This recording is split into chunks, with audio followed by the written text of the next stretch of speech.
everyone, in this video I'm analyzing the muscle and joint movements of the legs in freestyle swimming.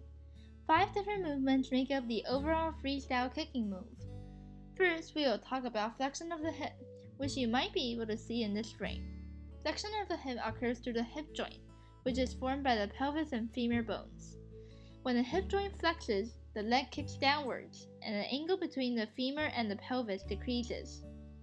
The muscles that power this movement are the gluteus maximus and the hip flexor, also known as the tensor fasciae latae. Here, the hip flexor is the agonist because it contracts and gets shorter, while the gluteus maximus is the antagonist because it relaxes. The opposite movement, extension of the hip, occurs when the leg kicks upwards.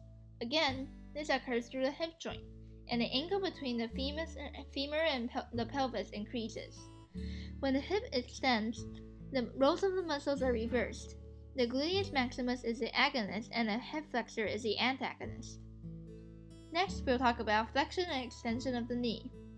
The knee joint is composed of the femur and the tibia and fibula, with the patella acting as a cap that holds the joint in place.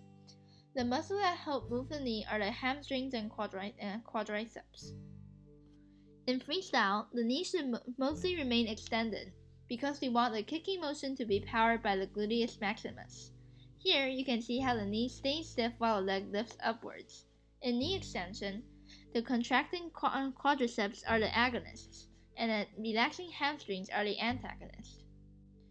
However, when your leg goes down as your hip flexes, your knee should be slightly flexed, since your leg is meant to be completely relaxed.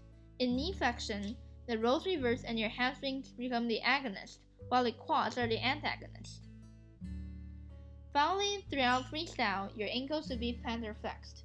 This means that the ankles are pointed and streamlined with your leg, which decreases drag and maximizes your speed.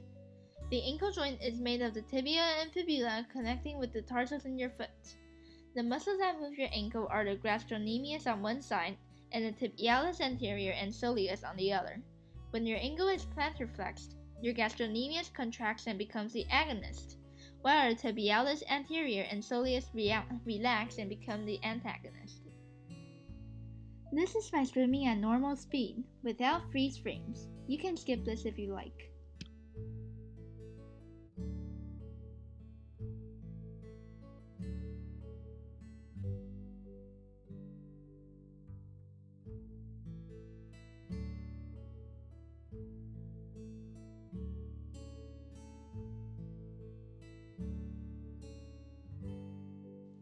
Thank you for watching my video. Hopefully you now know more about the movements in legs during freestyle than you did before. Goodbye.